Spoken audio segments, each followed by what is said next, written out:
نحمده ونصلي على رسوله الكريم اما بعد فاعوذ بالله من الشيطان الرجيم بسم الله الرحمن الرحيم رب اشرح لي صدري ويسر لي امري واحلل عقدة من لساني يفقهوا قولي اولئک هم الوارثون، یہ لوگ وارث ہوں گے۔ جنت میں جانے والوں کی کس قسم کی پرسنالٹی سامنے آتی؟ جن کی عبادات بھی بہترین، جن کے اخلاق اور معاملات بھی بہترین، اور جن کی ذاتی اور پرائیویٹ اور پرسنل لائف بھی حرام سے پاک، پورا لائف سٹائل ہے اس میں۔ کیونکہ بعض لوگ کہتے ہیں نا ہماری شادی جو نہیں ہو رہی اور شادی جو لیٹ ہو رہی ہے تو پھر کیا کریں، پھر ناجائز طریقے اختیار کرنے ہی پڑتے ہیں۔ یہ بڑا کامن جملہ ہو گیا، مجبوری ہے، انسان ہے، ہمارے بھی جذبات ہیں، حلال سے تسکین نہیں ہو رہی تو حرام کا رستہ اختیار کریں۔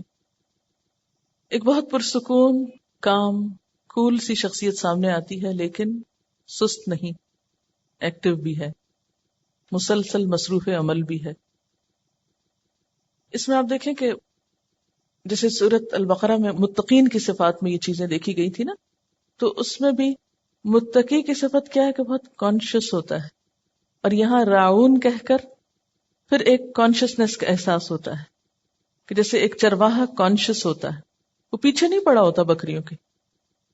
ذاتی زندگی کی اصلاح جو ہے وہ بھی جہاد سے کم نہیں ہے۔ ہر معاملے میں وہ رویہ نظر آتا ہے جو اللہ تعالیٰ کو ہم سے مطلوب ہے۔ فلاح کوئی معمولی چیز نہیں ہے، اور اس کو پانا بھی کوئی محض کھیل نہیں ہے۔ اس میں آپ دیکھیں کہ اوورآل حفاظت کا کانسیپٹ نظر آتا ہے نا۔ ہم عن اللغو موردون میں اوقات کی حفاظت، صلاحیتوں کی، مال کی حفاظت، پھر اسی طرح فروجہم حافظون میں ہے ہی حفاظت، پھر اسی طرح اپنی امانتوں کی حفاظت، اپنے وعدوں کی حفاظت، اور پھر آخر میں کیا فرمائے؟ والذین ہم علی صلواتہم یحافظون، وہ لوگ جو اپنی نمازوں کی حفاظت کرتے ہیں۔ نماز سے بات شروع ہوئی، نماز ہی پہ ختم ہو رہی ہے۔ وہاں خشوع کا ذکر تھا، یہاں حفاظت کی بات ہے۔ اور نمازوں کی حفاظت میں کیا کچھ آتا ہے؟ اوقات نماز، آداب نماز، ارکان اور اجزائے نماز، یعنی نماز سے متعلق جتنی بھی چیزیں ہیں ان سب کی حفاظت۔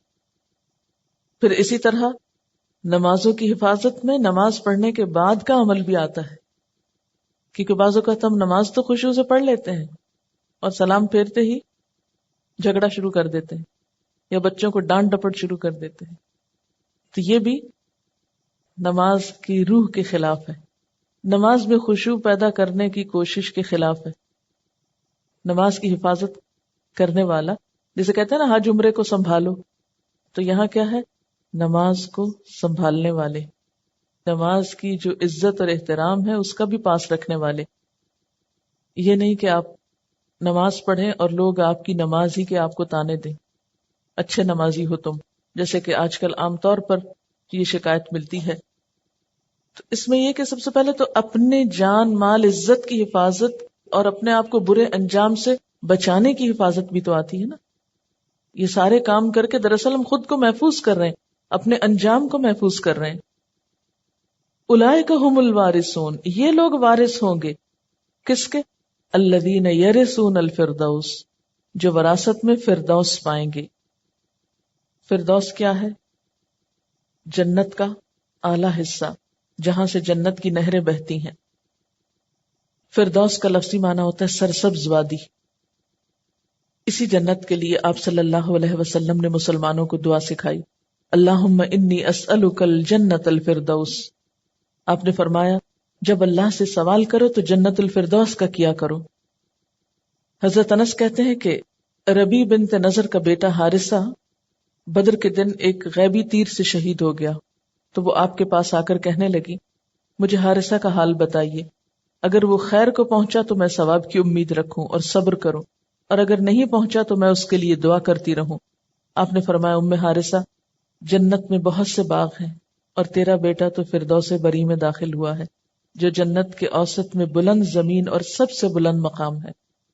تو اس سے بھی فردوس کی ڈسکرپشن پتہ چلتی ہے کہ جنت کے درمیانے حصے میں ہے، بلند ہے اور سب سے بلند مقام ہے.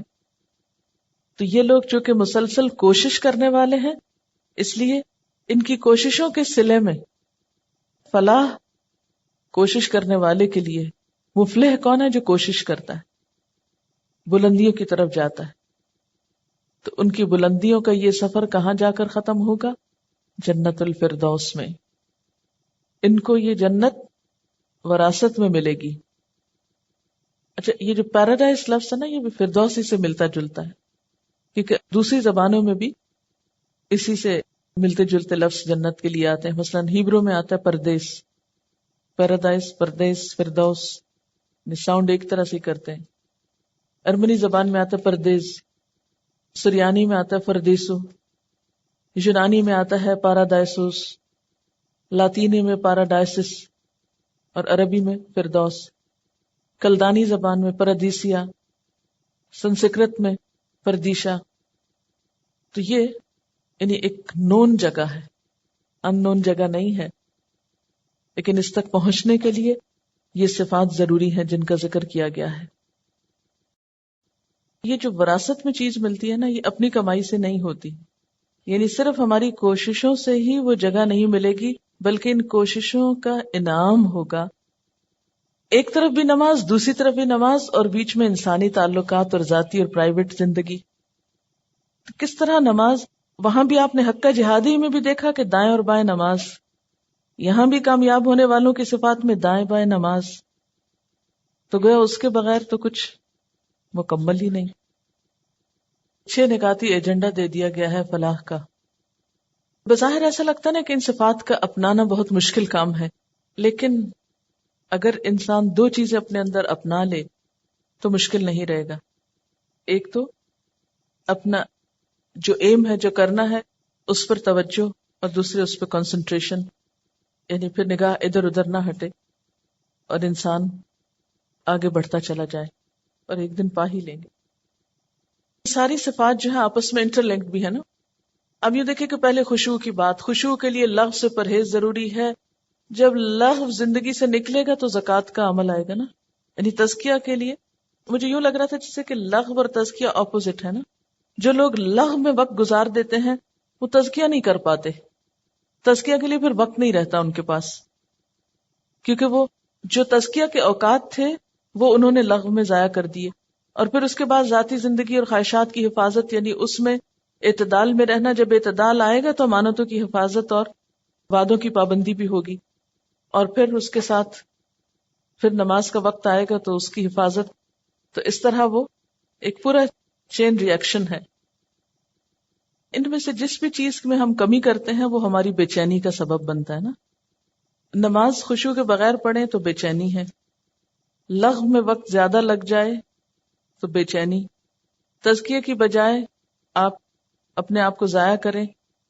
تزکیہ کا جو اپوزٹ ہے، یعنی اپنی اخلاق اور عادات کو سنوارے نہیں، کسی کے ساتھ لڑ پڑے، کسی سے الجھ پڑے، کسی کی غیبت کی، یہ سب چیزیں بھی بے چینی کا سبب. پھر اسی طرح جنسی معاملات میں بے راہ روی جو ہے، کوئی بھی حرام طریقہ، کوئی بھی خیانت کی راہ، کوئی بھی حد سے گزری ہوئی چیز، چاہے وہ کسی بھی شکل میں کیوں نہ ہو، وہ سب بھی انسان کے ضمیر پہ ایک بوجھ. پھر اسی طرح امانت میں خیانت بھی ضمیر پہ بوجھ اور بے چینی کا سبب، وعدے کی خلاف ورزی بھی، اور اسی طرح نماز کی حفاظت نہ کرنا. تو نہ صرف یہ کہ یہ آخرت کی کامیابی کے نسخے ہیں، بلکہ اس کے ساتھ ساتھ زندہ دل اور ضمیر والے لوگوں کی دنیا بھی پرسکون بنانے کا ذریعہ ہے. آپ نے دیکھا ہوگا نا کہ جس کو یہ ہو، یقین ہو کہ میں فلاں کے مال کا وارث ہوں، تو اس کے اندر کتنا اطمینان ہوتا ہے کہ اپنی ہی چیز ہے، ایک فیملیرٹی بھی آ جاتی ہے نا اس میں. وَلَقَدْ خَلَقْنَا الْإِنسَانَ مِنْ سُلَالَةٍ مِّنْ طِينٍ، اور البتہ تحقیق پیدا کیا ہم نے انسان کو مٹی کے سط سے، مٹی کے خلاصے سے. یہاں پر لفظ سلالہ استعمال ہوا ہے. سلالہ کا لفظ سلن سے ہے، سین لام لام.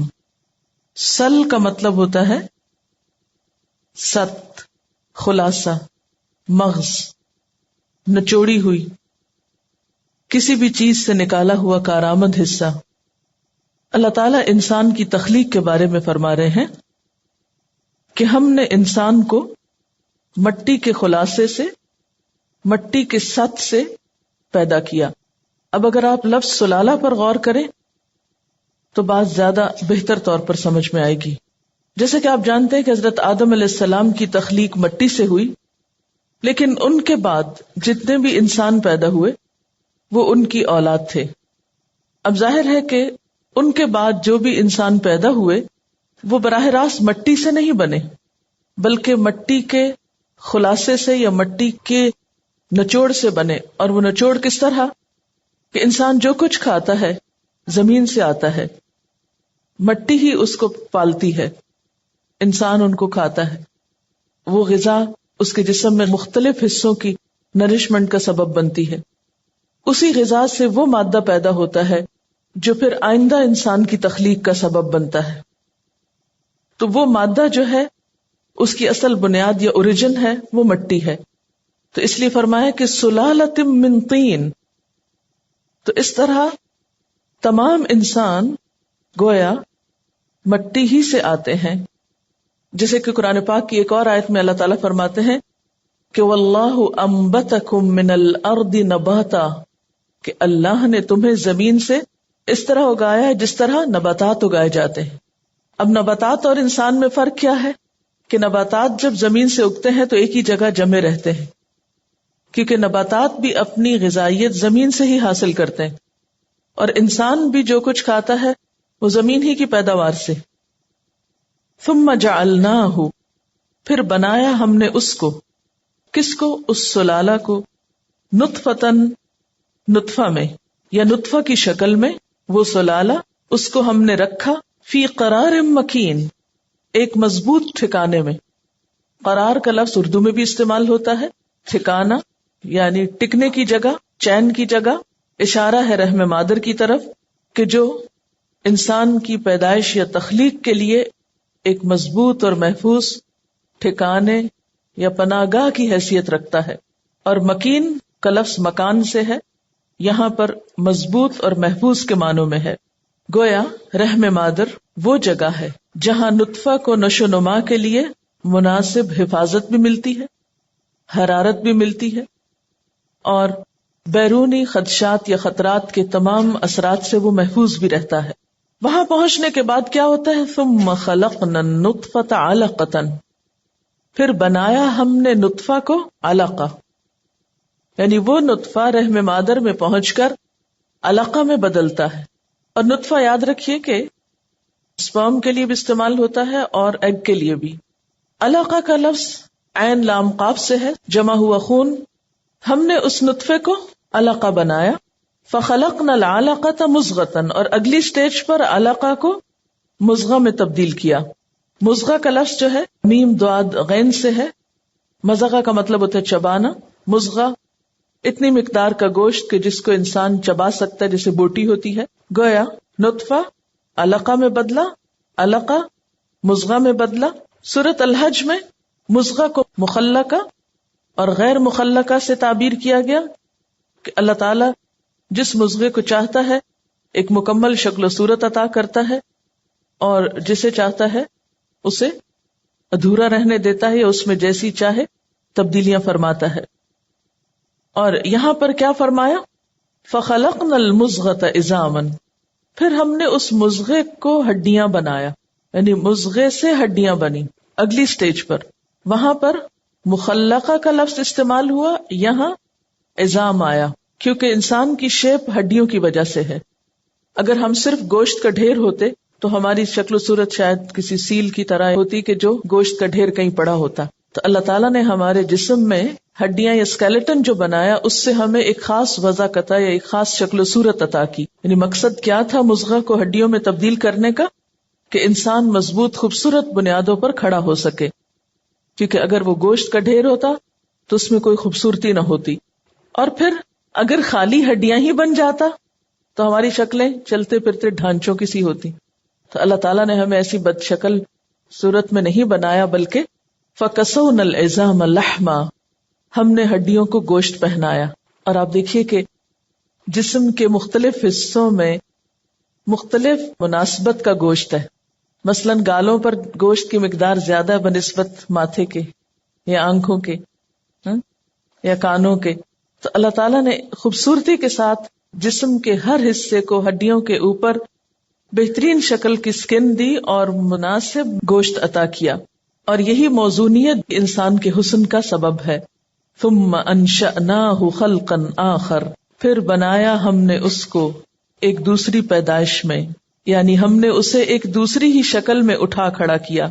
یعنی وہ انسان جو کل کو سلالہ سے نطفہ، پھر نطفہ سے علقہ، علقہ سے مضغہ، مضغہ سے عظام، اور عظام پہ لحم جب بنا اور بچے کی شکل میں دنیا میں آیا، تو وہ تو کچھ اور ہی شکل تھی، ایک نئی ہی مخلوق تھی، ایک اور ہی صورت تھی. انسان اپنی ان تمام سٹیجز پر اگر غور کرے اور پھر اب کی موجودہ شکل کو دیکھے تو اللہ سبحانہ وتعالیٰ کی قدرت یاد آتی ہے. اور اگر انسان دیکھے تو محض وہ بظاہر نظر آنے والا گوشت اور ہڈیاں ہی نہیں، ہمارے جسم کے اندر کئی قسم کی فیکٹریاں لگی ہوئی، اور اس میں طرح طرح کے کام ہو رہے ہیں. طرح طرح کی مشینیں ہیں ہمارے اندر، کہیں چکی لگی ہوئی ہے، کہیں چھلنی لگی ہوئی ہے، کہیں پیسنے کی چیز ہے، کہیں کوٹنے کی، کہیں توڑنے کی، کہیں جذب کرنے کی، کہیں باہر پھینکنے کی. یہ ساری چیزیں اندر ہو رہی ہیں بغیر شور مچائے. ان میں بھی خشوع ہے، سکون ہے. اور یہ ساری مشینیں فلی آٹومیٹک ہیں. مثلاً غذا جب ہم کھاتے ہیں اندر چلی جاتی ہے، ہمارا کام ختم. ہماری مشقت صرف چبانے اور نگلنے تک تھی. اس کے بعد ہم نے جس سسٹم کے حوالے اس کو کر دیا، اس نے اپنا کام خود سنبھال لیا، اور مختلف طرح کے پروسیس سے گزرتے گزرتے وہ ایک ایسے انسان کی شکل میں سب کچھ تبدیل ہوا. کیونکہ جب ہم غذا کھاتے ہیں تو ویسٹ باہر آ جاتا ہے، اور غذا ہمیں مسلسل بڑھتے رہنے اور طاقت حاصل کرنے میں مدد دیتی ہے. فرمایا کہ ثم انشأناہ خلقا آخر، پھر ہم نے اس کو ایک اور ہی مخلوق بنا اٹھایا. جسے قرآن پاک میں ایک اور جگہ پر آتا ہے کہ لقد خلقنا الانسان فی احسن تقویم، کہ ہم نے انسان کو بہترین شکل و صورت پہ پیدا کیا. فتبارک اللہ احسن الخالقین، تو بہت بابرکت ہے اللہ جو سب پیدا کرنے والوں میں بہترین ہے. یعنی دنیا میں اور انسان بھی کچھ کاریگری کرتے رہتے ہیں، لیکن اللہ کی تخلیق جیسی تخلیق کوئی بھی نہیں کر سکا. یہ مت بھولو، ثم انکم بعد ذلک لمیتون، پھر یقیناً تم اس کے بعد البتہ مرنے والے ہو. ہمیشہ یہاں نہیں رہنا. اپنی ہستی کو یاد رکھو اور اپنے انجام کو بھی یاد رکھو. ثم انکم یوم القیامت تبعثون، اور مرنے کے بعد ہمیشہ کے لیے ختم نہیں ہونا، مٹی میں ہی نہیں رہ جانا، بلکہ کیا ہوگا؟ قیامت کے دن تم سب اٹھائے جاؤ گے. اور یہ اٹھایا جانا کس لیے ہوگا؟ کہ تمہارا حساب لیا جا سکے کہ اتنی نعمتیں پا کر تم نے پیدا کرنے والے کا حق کتنا ادا کیا. وَلَقَدْ خَلَقْنَا فَوْقَكُمْ سَبْعَ طَرَائِقَ، اور البتہ تحقیق بنائے ہم نے تمہارے اوپر 7 راستے. طرائق طریقہ کی جمع ہے. عرب اوپر تلے چیز کو بھی طریقہ کہتے ہیں، جسے کہتے ہیں نا پائل اپ کرنا، ایک کے اوپر ایک. آسمان بھی چونکہ اوپر تلے ہیں، اس لیے بعض نے طرائق کا ترجمہ آسمان بھی کیا ہے کہ 7 آسمان بنائے. بعض نے اس سے 7 طبقات مراد لیے ہیں. بعض کہتے ہیں کہ اس سے مراد ملائکہ کے آنے جانے کے راستے ہیں. اسی طرح بعض نے اس کو ستاروں کی گزرگاہوں سے بھی انٹرپریٹ کیا ہے. بہرحال اللہ تعالیٰ فرماتے ہیں کہ ہم نے تمہارے اوپر 7 راستے بنائے. وما كنا عن الخلق غافلین، اور ہم مخلوق سے غافل نہ تھے.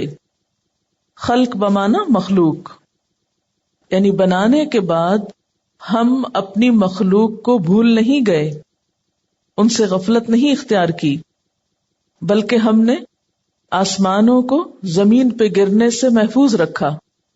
کیونکہ 7 طرائق کی بات ہوئی نا، پھر اس کے بعد مخلوق کی بات ہوئی کہ ہم مخلوق کی حفاظت سے غافل نہیں ہیں. جسے پیچھے پڑھ چکے نا کہ وَيُمْسِكُ السَّمَاءَ أَن تَقَعَ عَلَى الْأَرْضِ إِلَّا بِإِذْنِهِ، کہ وہ آسمانوں کو تھامے ہوئے ہے کہ زمین پہ گر نہ پڑے مگر اس کے اذن سے، یعنی جب اس کا اذن ہوگا تو یہ چیزیں ٹکرا بھی پڑیں گی. تو یہاں چونکہ ایک ہی آیت میں یہ دو باتیں کی گئی کہ 7 طرائق بنائے اور ہم خلق سے غافل نہیں، یعنی زمین پہ انسان کو بسانے کے بعد، زمین پہ مخلوق پیدا کرنے کے بعد، اور پھر آسمانوں کو ایک ہیوج چیز بنانے کے بعد ہم ان کو سنبھالے ہوئے ہیں، ان کی حفاظت کر رہے ہیں. وَأَنزَلْنَا مِنَ السَّمَاءِ مَاءً، اور اتارا ہم نے آسمان سے پانی، یعنی بارش کی شکل میں. کتنا؟ بقدر، اندازے کے ساتھ. فَأَسْكَنَّاهُ فِي الْأَرْضِ، اور بارش تو موسم کے ساتھ ہوتی ہے اور انسان کی ضروریات سال بھر چلتی ہیں، اس لیے ہم نے اس کو زمین میں ٹھہرا بھی دیا. یعنی پانی کا انتظام 2 طریقے سے کیا، ایک بارش کی شکل میں اور دوسرے زمین کے اندر اس کے سٹوریج کی شکل میں. زمین کے اوپر بھی ہم دیکھتے ہیں کہ چشمے ہیں، نہریں ہیں، اور اس کے علاوہ زیر زمین بھی ندیاں بہتی ہیں. اب سوال یہ پیدا ہوتا ہے کہ یہ جو پانی زمین میں ٹھہرایا گیا یا آسمان سے اتارا گیا، یہ اندازہ کب کا تھا کہ کتنا اندر چاہیے اور کتنا بار بار برستے رہنے کی ضرورت ہے؟ تو بعض کے خیال میں یہ ہے کہ جب اللہ تعالیٰ نے زمین کو پیدا کیا، انسان کو اس پر بسایا، تو اس کی پیدائش کے ساتھ ہی جتنا پانی چاہیے تھا اتنا پانی اکٹھا اتار دیا، کچھ سمندر کی شکل میں اور کچھ زمین کے اندر، اور کچھ تھوڑا بہت زمین کے اوپر ندی نالوں کی شکل میں، تالابوں اور دریاؤں کی شکل میں. اور اب ہو کیا رہا ہے کہ سورج نکلتا ہے، سمندروں سے پانی بھاپ کی شکل میں اٹھتا ہے، بارش برستی ہے، پھر وہ واپس پلٹتا ہے، کچھ زمین میں جذب ہو جاتا ہے، کچھ واپس سمندر تک پہنچ جاتا ہے. تو بنیادی طور پر یہ جو اسکناہو ہے، یعنی اسے ٹھہرا دیا یا زمین میں رکھ دیا، یہ ایک ہی دفعہ ہو گیا. اور بعض کے خیال میں کہ جب بارش برستی ہے تو اس کے بعد جتنا پانی اللہ تعالیٰ چاہتا ہے، مثلا برف کی شکل میں پہاڑوں پہ جما دیتا ہے. تو یہ سب کچھ دراصل اللہ تعالیٰ ہی کا اندازہ ہے، اس میں کسی انسان کی کوئی بھی قدرت. بنیادی طور پر یہ سارے دلائل جو پیچھے انسان کی تخلیق کے بھی ہیں، پھر 7 طرائق اور پھر پانی کا برسنا اور پانی کا زمین میں ہونا اور پانی کا وجود، یہ سب دراصل اللہ تعالیٰ کی قدرت کا اظہار ہے. کیونکہ سورۃ الحج کے آخر میں اللہ تعالیٰ نے شکوہ کیا تھا بندوں سے، وَمَا قَدَرُ اللَّهَ حَقَّ قَدْرِهِ، ان لوگوں نے اللہ کی قدر نہیں کی جیسا اس کی قدر کا حق تھا، جیسی اس کی قدر کی جانی چاہیے تھی. اور ایسا کیوں ہے؟ کیونکہ انسان اپنے رب کو پہچانتا ہی نہیں، اس کی تخلیق پہ غور ہی نہیں کرتا، اور جب اس کی تخلیق پہ غور و فکر نہیں کرتا تو اس کی عظمتوں کو پہچانتا ہی نہیں، اور جب عظمت کو نہیں پہچانتا تو اس کے آگے پھر جھکنے کا حق بھی ادا نہیں کرتا. اور جیسا کہ پچھلی آیت میں بھی فرمایا کہ وَمَا كُنَّا عَنِ الْخَلْقِ غَافِلِينَ، ہم مخلوق سے غافل نہیں. تو اس کو بھی اگر اگلی آیت کے ساتھ ملا کے دیکھا جائے تو بات یہ ہے کہ اللہ تعالیٰ نے صرف انسان کو پیدا کر کے یہاں بھوکے پیاسے تڑپنے کے لیے چھوڑ نہیں دیا، بلکہ پورا پورا خیال بھی رکھا اور اندازے کے مطابق انسان کی ضروریات بھی پیدا کی. وَإِنَّا عَلَى ذَهَابٍ بِهِ لَقَادِرُونَ، اور یقیناً ہم اس کے لے جانے پر پوری طرح قادر بھی ہیں. یعنی جس طرح ہم اس پانی کو زمین پہ اتارتے ہیں، اسی طرح ہم اس سب کو اٹھا بھی سکتے ہیں. ہم چاہیں تو بارش کا سلسلہ بند کر دیں، اور بادل بھی آپ دیکھیں کہ اللہ کے اذن سے ہی برستے ہیں. اگر اس کا اذن نہ ہو تو بادل اوپر گھومتے رہیں.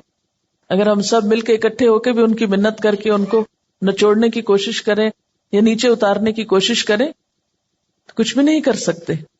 وَإِنَّا عَلَى ذَهَابٍ بِهِ لَقَادِرُونَ، تو اس میں بھی دراصل اللہ تعالیٰ کی قدرت ہی نظر آتی ہے اور انسان کے لیے شکر گزاری ہی کا سبق ہے.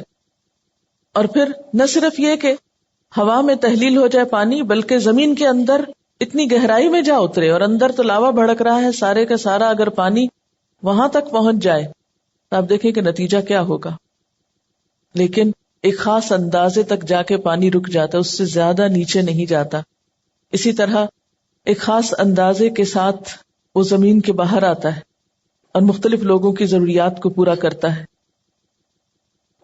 پھر فرمایا فَأَنشَأْنَا لَكُمْ بِهِ جَنَّاتٍ مِّن نَخِيلٍ وَأَعْنَابٍ پھر اس پانی کے ذریعے سے ہم نے تمہارے لیے کھجور اور انگور کے باغ پیدا کر دیے، یعنی بارش برسا کر اس سے تمہارے لیے طرح طرح کے پھل پیدا کیے.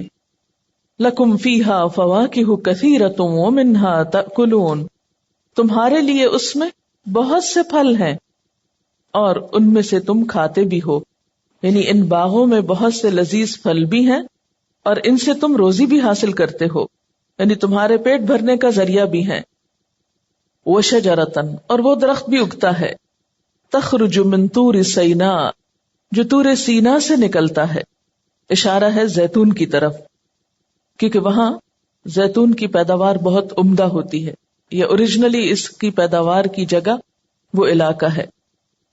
تنبت بالدہن، جو چکنائی لیے ہوئے اگتا ہے، یعنی زمین صرف ایسے پودے ہی پیدا نہیں کرتی یا ایسے نباتات ہی اس سے نہیں اگتے کہ جس میں ٹیسٹ اور لطف ہو یا جس میں پانی اور جوسز ہوں، بلکہ اس مٹی کے اندر سے ایسے درخت بھی پیدا ہو رہے ہیں کہ جن کے اندر تیل ہے. اور یہ تیل کیسا ہے؟ وہ صبغ للآکلین، کھانے والوں کے لیے سالن بھی ہے. صبغہ کا لفظ پیچھے آپ پڑھ چکے ہیں، رنگنے کے لیے استعمال ہوتا ہے، ڈبونے کے لیے. عربوں کی عادت، یا جو لوگ زیتون کا تیل استعمال کرتے ہیں تو وہ کچا بھی استعمال کرتے ہیں، جسے ہم روٹی کو سالن میں ڈبو کے کھاتے ہیں. عربوں کے ہاں زیتون کے تیل میں روٹی کو ڈبو کے بطور سالن استعمال کیا جاتا ہے، یا پھر سالن پکانے کے کام آتا ہے.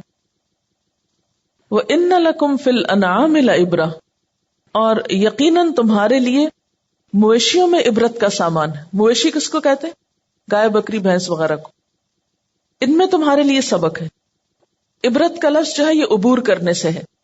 عبور کرنا کیا ہوتا ہے؟ ایک جگہ سے دوسری جگہ منتقل ہونا، ایک حقیقت سے دوسری حقیقت تک پہنچنا. اور انعام کی عبرت، نسقیکم مما فی بطونہا، ہم پلاتے ہیں تم کو اس میں سے جو ان کے پیٹوں میں ہے. یعنی دودھ جو ہے کب بنتا ہے؟ جب ایک چوپایا یا یہ جانور جو ہے گھاس کھاتا ہے مثلا، تو وہی گھاس اس کا کھانا بنتی ہے، اسی گھاس سے اس کا خون پیدا ہوتا ہے، اسی سے گوبر بنتا ہے، اسی سے پھر دودھ بھی بنتا ہے. دیکھنے میں گھاس کیا چیز ہے جو بھینس بکری کھاتی؟ اس گھاس کے اندر تو نہ کہیں دودھ کا نشان ہے، نہ ہی کہیں بظاہر خون ہے. وہ کیسی فیکٹری ہے ان کے اندر کہ جو اس طرح کی پروسیسنگ کرتی. سورۃ نحل میں آتا نا، لبنا خالصا سائغا للشاربین، ایسا دودھ جو خالص ہے، پینے والوں کے لیے بہت ہی خوشگوار ہے. پھر اسی طرح ہم دیکھتے ہیں کہ ان انعام میں وَلَكُمْ فِيهَا مَنَافِعُ كَثِيرَةٌ، بہت سے فائدے. بعض جانوروں کے اوپر سے وول اترتی، پھر کھال آپ دیکھیں، لیدر جو ہے کتنی قیمت ہے اس کی. کبھی ہم نے غور کیا کہ کہاں سے یہ آ رہے ہیں. پھر اسی طرح یہ جانور کھیتی باڑی کا کام بھی دیتے ہیں ہمیں، ان پہ سواری بھی کی جاتی. تو کتنے بے شمار کام ہیں جو تم ان سے حاصل کرتے ہو. وَمِنْهَا تَأْكُلُونَ، اور ان میں سے تم کھاتے بھی ہو، یعنی ان کا گوشت بھی کھانے کے کام آتا ہے، ان کی ہڈیاں بھی کام آتی. پھر آپ دیکھیں کہ جانوروں کا فضلہ جو ہے، یعنی گوبر جو ہے، اس سے کتنے کام لیتے ہیں دیہاتوں میں. یہ کوئی چیز ان کی بیکار نہیں جاتی. لیکن یہ ساری نعمتیں پا کر ہم سوچیں کہ ہم اپنے رب کا کتنا شکر ادا کرتے. اللہ تعالیٰ چاہتے تو ہمیں کسی گائے بکری کی شکل میں پیدا کر دیتے اور کسی گائے بکری کو ہمیں بنا دیتے، ہم ان کے کام آتے. کیوں نہیں شکر ادا کرتے اس رب کا جس نے ہمیں احسن الخالقین نے احسن تقویم میں بنایا، بہترین شکل و صورت دی اور ساری چیزوں کو ہمارے تابع کر دیا. سخر لکم ما فی الارض جمیعا وعلیہا وعلی الفلک تحملون، اور ان پر اور کشتیوں پر تم سوار ہوتے ہو، یعنی خشکی پر جانور تمہاری سواری کا کام دیتے ہیں، اور سمندر میں کشتیاں. یہ ساری اللہ تعالیٰ کی نعمتیں دراصل کس لیے ہیں؟ ہمارے لیے. اور ہم کس کے لیے ہیں؟ اپنے رب کے لیے. وآخر دعوانا ان الحمد للہ رب العالمین. سبحانک اللہم وبحمدک نشہد ان لا الہ الا انت نستغفرک ونتوب الیک. والسلام علیکم ورحمۃ اللہ وبرکاتہ.